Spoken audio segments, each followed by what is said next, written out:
Welcome back guys. Video को अंत तक ज़रूर देखें और चैनल को सब्सक्राइब करें। तो ये जानवर जो आपने देखा, इसे पहचाना? जी हाँ, ये मैमथ था। उसकी बात मैं क्यों कर रहा हूँ? देखिए, अभी अभी एक न्यूज़ आई है कि उत्तराखंड में राजाजी नेशनल पार्क और कॉर्बेट नेशनल पार्क के हाथियों के बिहेवियर में चेंज आया है। यहाँ से हाथी जो झुंड में नेपाल जाते थे, अब नहीं देखा जा रहा है कि ये नेपाल जा रहे हैं। यह अभी बहुत रीसेंट न्यूज़ है। हाथी जो हैं वो राजाजी से कॉर्बेट और कॉर्बेट से राजाजी में ही घूम रहे हैं। सीटीआर के डायरेक्टर का कहना है कि सबसे बड़ी वजह बच्चों की सुरक्षा की वजह से बड़े रूट से बचना है। हालांकि जो मखना के हाथी हैं वो ज़रूर देखे गए हैं नेपाल जाते हुए, और पीलीभीत वगैरह के हाथी भी नेपाल की तरफ जा रहे हैं। लेकिन कॉर्बेट और राजाजी के हाथी जो हैं वो बच्चों की सुरक्षा देखते हुए और फ्रेगमेंटेड कॉरिडोर होने की वजह से, जो ये क्रॉसिंग, देखिए मैं ये वीडियो अभी क्यों चला रहा हूँ, ये कॉर्बेट का वीडियो है बिजरानी गेट के बाद का। जो आगे की तरफ आप आते हैं, टिम्बर फैक्ट्री वगैरह, उधर से आगे ये वहाँ का वीडियो है। और पूरा जैम लगा हुआ है। रात के अराउंड 9 साढ़े 9 की बात है ये। और कोई भी गाड़ी जो है, बहुत ही मुश्किल से 10% गाड़ियाँ रुकी हैं जिन्होंने अपने इंजन ऑफ किए हैं, बाकी तो हॉन्किंग भी चालू है। तो ये एक झुंड आ रहा था जिसमें आगे जो हथनी है, आई वॉज वेरी स्ट्रेस्ड, और ये बार बार हिल रही थी इधर उधर, और बहुत मुश्किल से इसने पार किया। And they were very angry actually. Traffic रुका और थैंकफुली ये लोग सब पार हो गए। तो देखिए, इसी सुरक्षा को देखते हुए बच्चों की, और हाथी कॉरिडोर जो है आजकल बहुत ज़्यादा रुका हुआ है, इसलिए हाथी जो है ह्यूमन वाइल्ड लाइफ कॉन्फ्लिक्ट बचाने के लिए लंबी दूरी से परहेज कर रहे हैं। राजाजी और कॉर्बेट के हाथियों में ये बदलाव आया है क्योंकि सबसे ज़्यादा कॉरिडोर्स यहीं पे अफेक्ट हुए हैं। तो दोस्तों, आज हम बात करेंगे एशियन एलिफेंट की। इनका रेंज जो था, जो एशियन एलिफेंट्स का रेंज था, ये वेस्ट एशिया से ईरानियन कोस्ट से लेके इंडियन सब कॉन्टिनेंट और उसके बाद साउथ ईस्ट एशिया तक था। अराउंड 9 मिलियन स्क्वायर किलोमीटर्स तक ये कवर करता था। आज की डेट में 95% एरिया से एक्सटिंक्ट हो चुका है अपनी हिस्टोरिकल रेंज से हाथी। It is extinct in western Asia, Pakistan, Iran, Afghanistan, यहाँ कोई हाथी नहीं है। जावा से एक्सटिंक्ट हो चुका है एंड मोस्ट ऑफ चाइना से हो चुका है। साउथ एशिया में एलिफेंट्स मिलते हैं, बांग्लादेश, भूटान, इंडिया, नेपाल, श्रीलंका, मलेशिया वगैरह में मिलता है, थाईलैंड में मिलता है, वियतनाम में मिलता है। और जो एक टाइम पे बहुत ज़्यादा वाइड स्प्रेड पॉपुलेशन थी इंडिया में, अब सिर्फ 4 क्लस्टर में मिलता है, which is north east India, central India, north west India और साउथ इंडिया। और पूरे देश में हाथी हमारे में नहीं है, सिर्फ 4 क्लस्टर्स में है। और ये जो क्लस्टर्स हैं बहुत ज़्यादा फ्रेगमेंटेड हैं।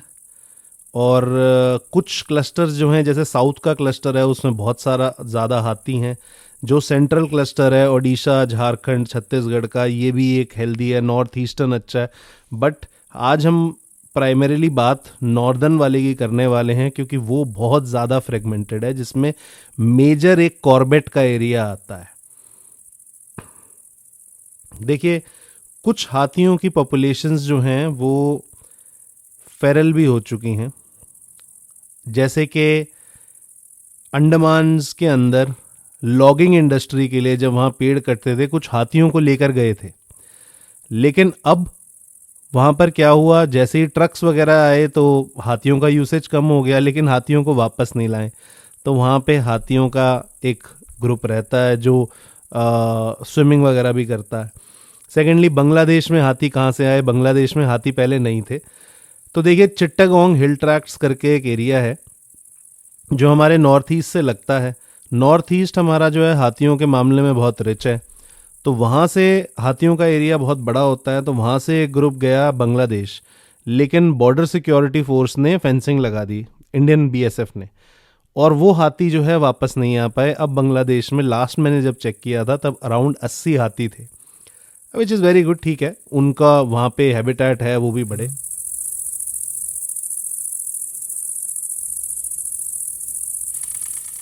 तो दोस्तों, बात करते हैं कॉर्बेट की।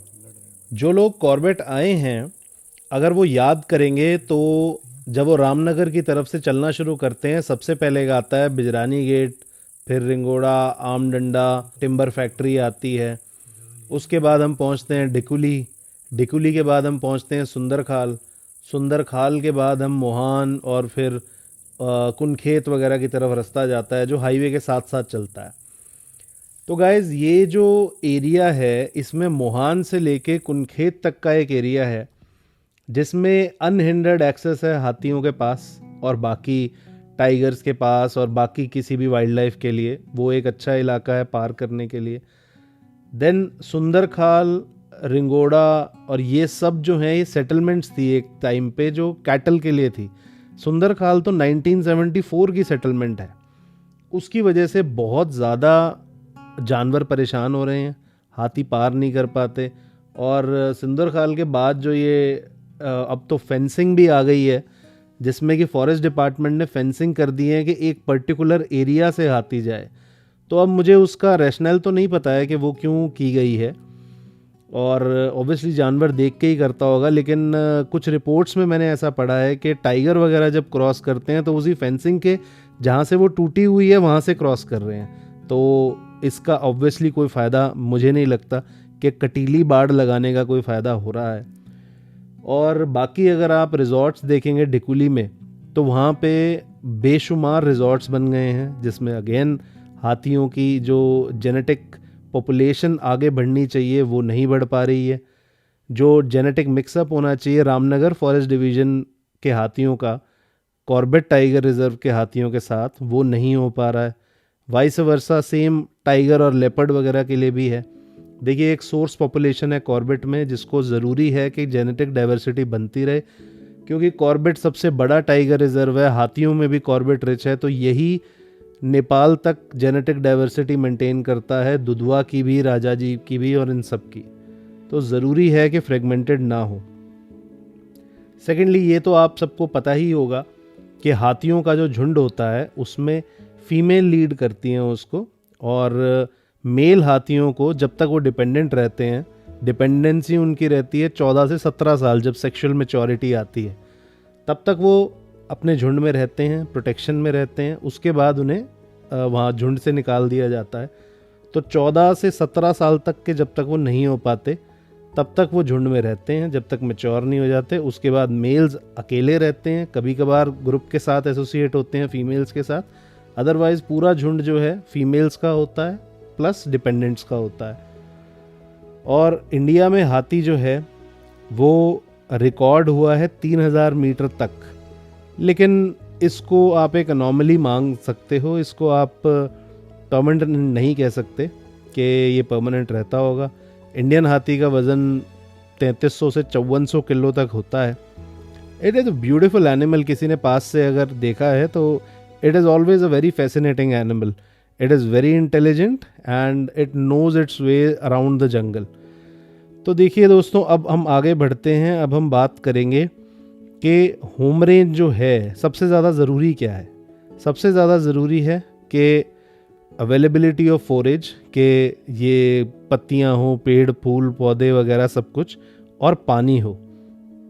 इसीलिए कॉर्बेट में जब आप जाएंगे तो आपको कोसी रिवर के अराउंड बहुत ज़्यादा मूवमेंट दिखेगी हाथियों की, बिकॉज ऑफ पानी की अवेलेबिलिटी की वजह से। अब हाथियों की जो होम रेंज होती है वो फीमेल क्लैंस की एटलीस्ट साउथ के फॉरेस्ट में तो 550 से 700 किलोमीटर स्क्वायर की होती है। यही चीज़ें नॉर्थ में 200 से 400 की हो जाती है। तो कॉर्बेट का हाथी हमारा जो है वो 200 से 400 स्क्वायर किलोमीटर में घूमना पसंद करता है। और जैसा कि मैंने आपको वीडियो के शुरू में दिखाया कि ये हाथी रात को क्रॉस कर रहे थे, तो obviously they are foraging at night also. जहाँ पे ह्यूमन इंटरफेरेंस ज़्यादा है वहाँ पे ये दिन में ट्रैवल नहीं कर रहे हैं।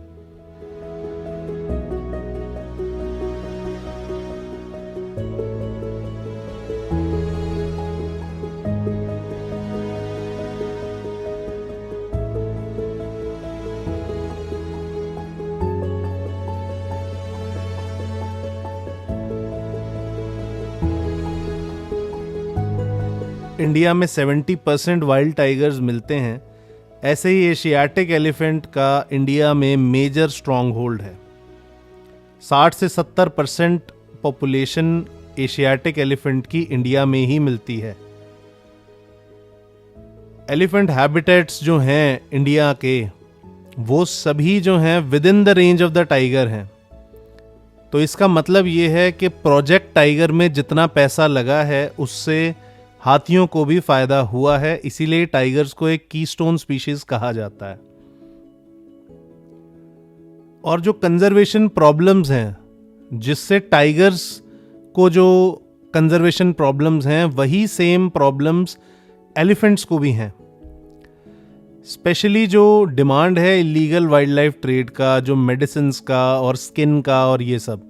लेकिन देखिए हाथियों के केस में ये सिर्फ मेल्स तक है जिनकी आइवरी टस्क होती हैं जिनकी, तो पोचिंग सिर्फ उन्हीं की हो रही है, मेल एलिफेंट्स की विद टस्क्स। लेकिन रैम्पेंट पोचिंग चल रही थी पहले पिछले दो तीन दशकों में, जिसने सेक्स रेशियो को ख़राब किया है। जो मेल्स थे टस्क वाले, उनको ख़त्म कर दिया गया ज़्यादा और सेक्स रेशियो ख़राब हो गया। बट थैंकफुली अब मैंने एक बार ऐसा भी सुनने में आया था कि अब एलिफेंट्स जो हैं वो टस्क इतने ग्रो नहीं कर रहे हैं, तो एक नेचुरली ये एलिफेंट्स ने एक तरीका निकाला है, इनकी एवोल्यूशन हुई है।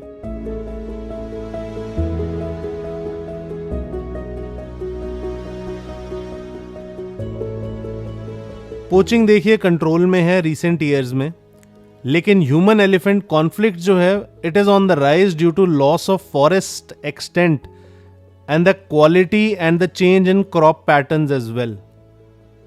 जो डिग्रेडेशन और लॉस हो रहा है कनेक्टिंग कॉरिडोर्स का, लोग जो हैं जिस तरह से पॉपुलेशन बढ़ रही है, अगर कुछ होता है तो there is actually very lethal retaliation by people और मौतें हो रही है इंफ्रास्ट्रक्चर रिलेटेड हाथियों की।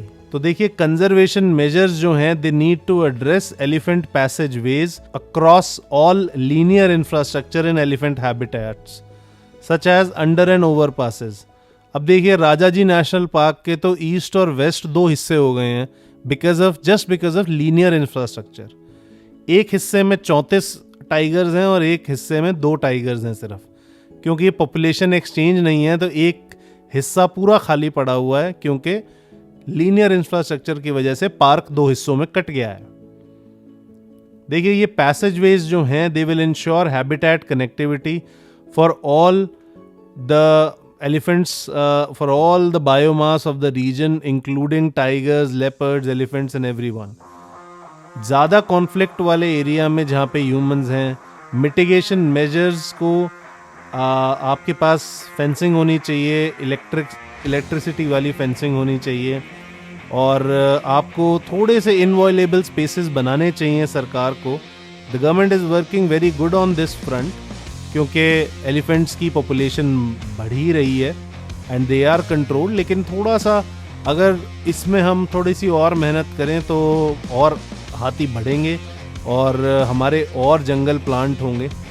अब देखिए जो आप ये देख रहे थे, हम नाइट ड्राइव के बाद अपने रिजॉर्ट में आए, हमने जो है अपना ड्रोन चलाया अपने रिजॉर्ट से, उसे रिजॉर्ट से ही हम ऊपर 100 फुट लेके गए और ये देखिए जिस तरफ हम हैं ये अल्मोड़ा फॉरेस्ट डिवीज़न है, मोहान का एरिया। जो आपको बीच में दिख रहा है ये है कोसी का river bed, across Ramnagar forest division है।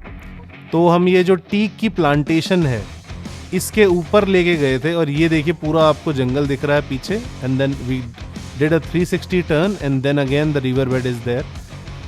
तो ये हमारे रिजॉर्ट से ड्रोन शॉट्स थे जो हमने लिए। इससे जो आपको पूरी टोपोग्राफी समझ में आएगी कि हम जिस तरफ ड्रोन है वो है कॉर्बेट टाइगर रिजर्व, बल्कि वो कॉर्बेट भी नहीं है, वो अल्मोड़ा फॉरेस्ट डिवीज़न की रेंज है, कॉर्बेट से जस्ट साथ लगती हुई। और यहीं पे अभी जहाँ पे हम खड़े हैं यहीं पे अभी मोहान जोन भी बना है नया, जिसमें सफारी शुरू हुई है।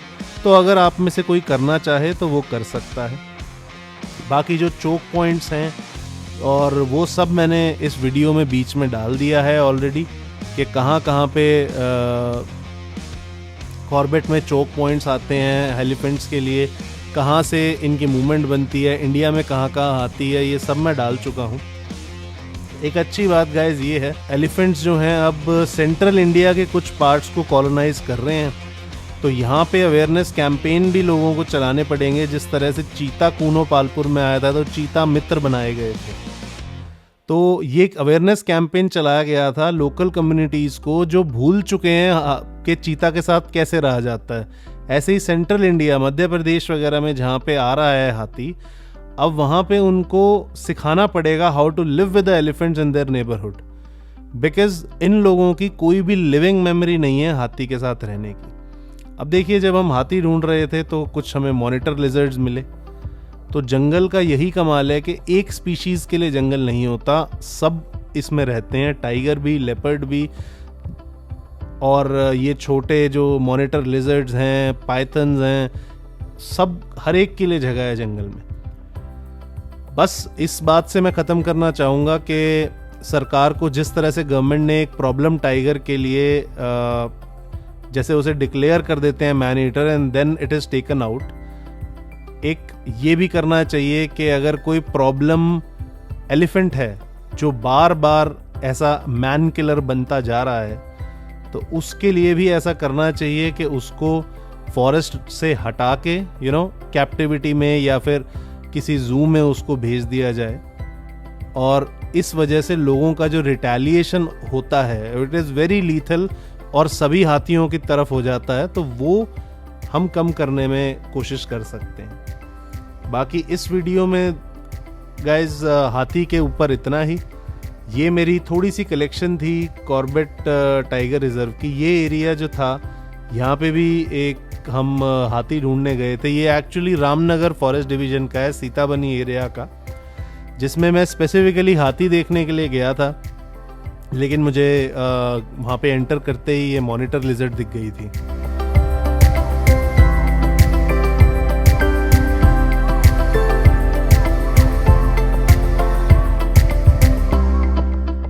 तो गाइज आज की स्टोरी है बस यहीं तक। नेक्स्ट टाइम मैं शेयर करूँगा ढेला जोन, झरना जोन और ये जो कोसी रिवर के हाथी जो मैंने देखे हैं इनकी फुटेज शेयर करूँगा और आपके साथ। झरना जोन की स्पेसिफिकली आज मैंने सिर्फ कोसी रिवर वगैरह की दिखाई है आपको, लेकिन झरना की दिखाऊँगा अगली बार। और अगर आपको वीडियो पसंद आया हो तो सब्सक्राइब करें चैनल को और कमेंट करके बताएं कि मैं और किस नेशनल पार्क की वीडियो बनाऊं, किस सीज़न में बनाऊं, बिल्कुल ज़रूर बताएं। Thank you so much for watching. धन्यवाद।